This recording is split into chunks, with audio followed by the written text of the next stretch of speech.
Bonjour frères et sœurs. C'est Assou Apollos, était là la semaine passée. Donc il y a une question qui vient en esprit. Parce qu'il y a beaucoup de chrétiens qui se posent la question, quand il y a une prophétie qui est donnée, une sémence qui est donnée, mais la Bible, il y a notre part aussi qui est dedans. Parce qu'on s'est dit quoi, que comme la prophétie est donnée, la sémence est donnée, donc on s'arrête là. Et puis, on attend. Or, la parole de Dieu dit que notre part aussi contribue aussi à l'accomplissement de sa parole. Parce que je voulais demander quoi? Pourquoi beaucoup te posent la question qu'on dit ça, puis ça ne vient pas à l'accomplissement? Amen. Tout le monde a compris sa question. Pourquoi est-ce que, quand par exemple il y a des prophéties ou bien des paroles qui sont données, il y en a qui se disent, bon, ça va se passer, ça va arriver. Il y en a d'autres qui comprennent qu'ils doivent faire quelque chose, mais il y en a d'autres qui ne comprennent pas cela. C'est ça. Voilà, donc pourquoi? Bon, je ne peux pas savoir pourquoi les gens pensent comme ça. Peut-être par manque d'enseignement. Pourquoi? Parce que voilà ce que je peux vous dire. En ce qui concerne les prophéties, comme c'est sur les prophéties que tu as demandé, il y a plusieurs types de prophéties. Amen. Il y a des prophéties qui sont conditionnelles ou conditionnées. Et il y a des prophéties qui sont inconditionnelles ou inconditionnées. Amen. C'est-à-dire qu'il y a des prophéties qui s'accomplissent à certaines conditions. Et il y en a d'autres qui n'ont pas besoin de conditions pour s'accomplir. Je vais vous donner 2 exemples. OK? Une prophétie à condition, c'est quoi? Si tu gardes ma parole, je t'élèverai. Si tu gardes ma parole, je t'utiliserai. C'est conditionné par le fait que tu gardes la parole. Si tu gardes la parole, tu verras la chose s'accomplir. Si vous obéissez, vous me servirez sur cette montagne, je serai votre Dieu, vous serez mon peuple. OK? C'est conditionné par quelque chose, il y a une condition. Donc cette condition engage la responsabilité de celui qui reçoit la parole ou la prophétie. Donc ça veut dire que s'il ne respecte pas la condition, la prophétie ne s'accomplit pas. La parole ne marche pas. Beaucoup de personnes, quand ils reçoivent des prophéties, ils oublient la partie de la condition. Ou ils ne font pas attention à la partie de la condition. Où le Seigneur dit, si tu gardes ma parole, il dit quoi? Si tu te conserves pur, tu seras une bouche pour moi. C'est ce que Dieu dit, c'est pas vrai? Ça veut dire si tu ne te conserves pas pur, ça veut dire quoi? Tu seras une bouche pour moi? Non. Donc il y a des conditions. Vous voyez? Quand tu respectes la condition, tu vois la prophétie s'accomplir. Donc, il y a des prophéties conditionnées ou conditionnelles comme ça qui dépendent d'une action de celui qui reçoit la prophétie. Ça engage sa responsabilité. C'est conditionné par son obéissance ou par quelque chose que Dieu lui demande. Amen. Voilà. Dès qu'il ne respecte pas ça, il brise le contrat de la prophétie. Ça ne va pas s'accomplir parce que les thèmes de la prophétie ont changé. Ça devait marcher à condition que, mais cette condition n'est pas respectée. Est-ce que c'est plus la même prophétie, ça a changé là. Donc Dieu n'est pas concerné par l'accomplissement de quelque chose que lui-même, il n'a pas établi. Amen. Ça marche avec la condition. Tu enlèves la condition, ça veut dire que tu as remis en cause toute la prophétie. Amen. Ça ne peut plus marcher. Maintenant, les prophéties qui ne sont pas conditionnées ou conditionnelles, c'est des prophéties comme le retour de Jésus. Même si tu n'obéis pas à la parole de Dieu, Jésus va revenir quand même. Amen. Hein, voilà.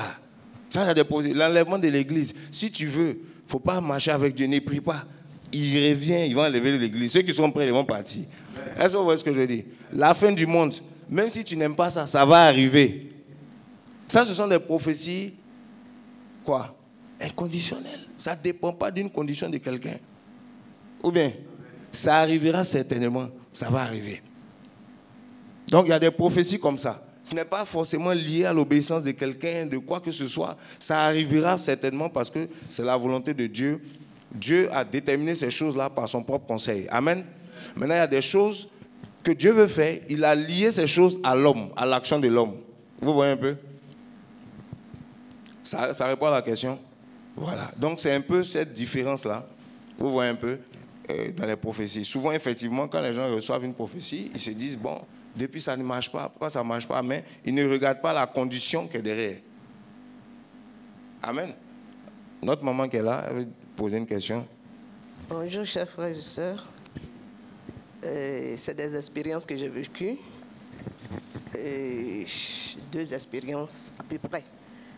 La première expérience, c'est que j'ai rencontré quelqu'un qui avait, pendant les programmes, quelquefois on tombe, on crie, bon, le pasteur va venir dire « Ah, toi tu es appelé ». Et puis le lendemain, la personne prend sa Bible sous les selles et puis elle s'en va. Elle s'en va être serviteur ou bien elle s'en va être servante du Seigneur, ou bien serviteur du Seigneur. Et puis, bon, ce qui doit arriver, arrive. C'est-à-dire, on n'est pas dans la droite ligne, on dévie. Pourquoi? Parce qu'on n'a pas de formation. Et puis, j'ai rencontré un autre, il dit que le pasteur lui a dit qu'il était prophète.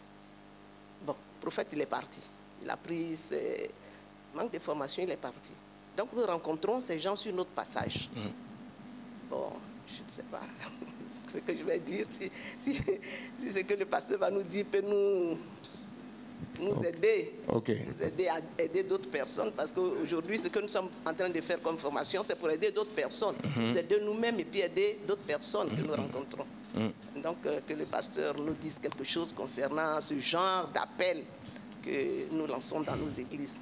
Amen. Merci. Amen. Je pense que tout le monde a compris la préoccupation. Et je crois bien que on va répondre à cette préoccupation, même en rentrant dans le thème d'aujourd'hui.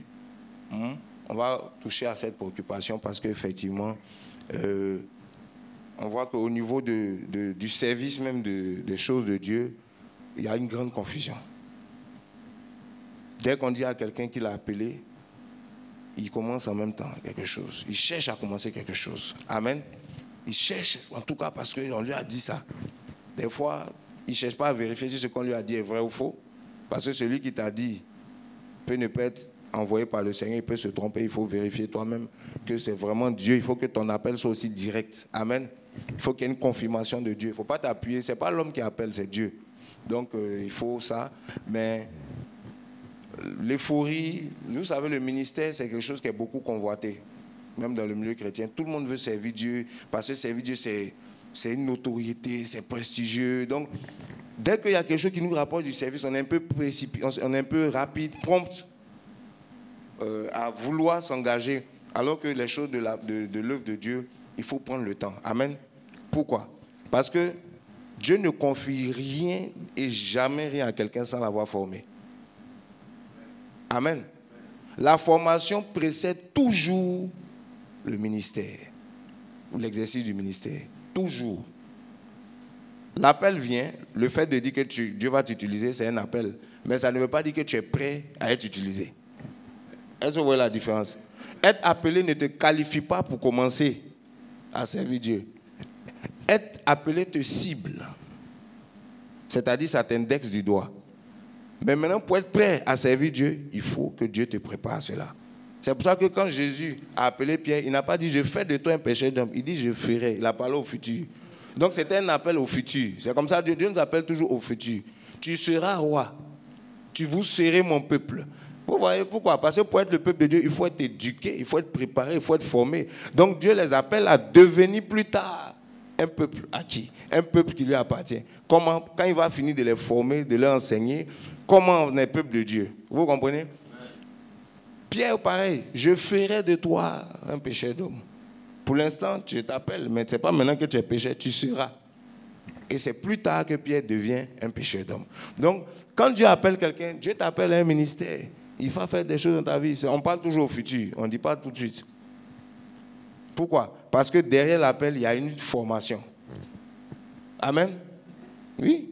En fonction de ton appel, Dieu te forme.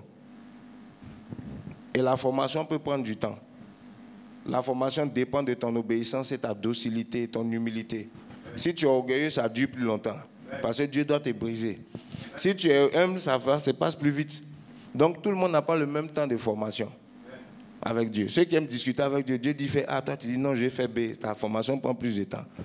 Tant que tu ne reconnais pas qu'il est le curieux de ta vie. Amen. Le Seigneur de ta vie, le Seigneur absolu, que c'est lui qui mène là-dedans, c'est lui le berger. C'est pas, on dit l'Éternel est mon berger. Donc c'est toi qui le suis, pas lui qui te suit. Donc tant que tout ça n'est pas clair, ça va prendre plus de temps. Amen. Donc, on va entrer dans le vif du sujet et on va toucher ce point-là. Hein, maman? On va toucher un peu ce point-là. L'appel, vous comprenez ça, c'est juste... L'appel dit que Dieu va t'utiliser, ne te qualifie pas tout de suite pour commencer. Ça veut dire que Dieu t'a ciblé, Dieu t'indexe. Mais pour que tu sois qualifié, il faut que Dieu te forme. Amen. Et la formation, c'est Dieu qui la dispose pour toi. Pourquoi? Parce que Dieu connaît ton caractère. Est-ce que toi, tu connais ton caractère? Est-ce que tu sais de quoi ton caractère doit être constitué pour répondre à cet appel? Si Dieu t'appelle en tant que pasteur, il te faut un cœur de berger. Le cœur du berger, c'est quoi? Il faut que Dieu t'enseigne ça. Si Dieu t'appelle en tant que prophète, il faut un cœur de prophète. Il faut que tu sois sensible aux choses de la prophétie. Ainsi de suite. Si Dieu t'appelle dans le social pour aider les veuves, comment on appelle la libéralité, il faut que Dieu te donne un cœur de libéralité, la sensibilité du cœur de libéralité. Si Dieu t'appelle comme évangéliste ou dans l'évangélisation, il faut qu'il te donne la compassion des âmes. Ça, c'est pas toi. Comment tu as fait pour avoir ça? Expliquez-moi. Où peux-tu avoir un cœur? Comment tu vas pour avoir un cœur qui est compassion des âmes? Comment tu vas faire pour avoir ça? Si Dieu ne te donne pas. Tu vas là à l'école théologique, quoi. Tu vois ça là-bas. Un cœur compatissant des âmes. Tu peux avoir ça là-bas? Non, c'est Dieu qui donne ça. Amen. Oui. Dieu te donne un autre cœur qui est adapté à l'appel. Il te duque dans le fonctionnement de l'appel auquel il t'a appelé. Donc ça peut prendre du temps. Il y a des choses dans ton caractère qui peuvent ne pas être utiles dans l'œuvre à laquelle Dieu t'appelle. Il doit enlever ça. Donc il prend le temps de te travailler, de te façonner. Il va te faire passer par des choses que toi-même tu ne savais pas, mais qui contribuent à te former. Amen. Voilà. Et puis, à l'issue de quoi tu peux maintenant être efficace dans l'œuvre que Dieu veut te confier. Amen. Sinon, tu ne pourras pas. Vous voyez? Donc, c'est important. Ça ne veut pas dire que tu ne peux pas aller faire des formations dans certains domaines des choses de Dieu avec des gens qui ont plus d'expérience. Ce n'est pas ça. Mais je veux dire que la formation principale, elle commence avec le Seigneur lui-même. Parce que le travail sur le caractère, ce n'est pas un homme qui va te donner cela. Amen. C'est Dieu qui sonne les cœurs et les reins. L'homme peut te donner une certaine formation. Ce qu'on fait ici, c'est un type de formation. Mais vos cœurs, c'est Dieu qui va les préparer. Ce n'est pas nous. Amen. Voilà. Il y a des brisements où tu dois passer. Moi, je ne sais même pas comment on fait pour passer là-bas. Parce que Dieu te connaît, il sait de quoi tu as besoin. Amen. Donc, il y a plusieurs types de formations. Bon, on ne va pas... C'est juste pour dire que tu es appelé, il faut que Dieu te forme. Il ne faut pas te précipiter pour vouloir commencer les choses sans être équipé pour le faire. Amen. C'est pour ça que les gens commencent vite et puis après, bon, ils dévient et tout ça. Parce que la formation n'est pas au rendez-vous. Amen. Une question ici. C'est par rapport aux rêves. Je ne sais pas si ce sont des songes ou des... Parfois, quand nous dormons et que nous recevons des visions, et après, quand on se réveille et puis on oublie. Parfois, tu te rappelles quelques images seulement. Après, tu oublies. Je ne sais pas si c'est la volonté de Dieu ou d'autres disent c'est le diable qui le vole. D'autres disent c'est ici, c'est ici. Donc, je voudrais savoir si c'est par rapport à quoi et comment on fait pour pouvoir garder ce rêve. Ok. Alors, ça, c'est très simple. C'est une très bonne question, mais ce qui est simple dedans, c'est quoi? C'est que les songes et les visions que nous avons sont spirituelles et dépendent de notre vie spirituelle. Quand tu as une vie spirituelle stable et profonde, tu comprends mieux les songes et tu les gardes facilement. Parce que ce n'est pas avec notre intelligence qu'on garde un songe. C'est avec notre esprit. Donc quand tu as une vie de prière poussée, une vie de prière, une vie d'intimité avec Dieu, quand tu fais des songes, comme tu es éveillé spirituellement, tu captes plus les détails du songe et puis tu peux facilement comprendre ces songes-là. Souvent, quand tu fais des songes et que tu ne te rappelles pas du songe ou que tu ne comprends pas les songes tout le temps, ça prouve, ça montre au niveau spirituel, peut-être tu n'es pas assez actif dans la prière, dans la connexion avec le Seigneur. Tu vas grandir. C'est comme un enfant qui apprend à parler. Il parle, il ne sait pas parler, il utilise sa langue, il ne sait pas utiliser. Plus il grandit, plus il sait parler, il sait discerner que ça c'est un mot, ça c'est une phrase, et puis il s'exprime différemment Si tu lui parles aussi, il comprend différemment. C'est la même chose. Donc, on grandit dans les choses spirituelles, la manière de recevoir les songes et la manière de les comprendre et tout. Ça t'arrive des fois, tu ne comprends pas trop tout ça. Parti. Moi, la semaine passée, ce matin, jusqu'à ce que j'explique à quelqu'un, que moi, je prie pour cela. Voilà. Il est arrivé que j'ai rêvé, la personne ne reçoit avec plus, c'est un père spirituel.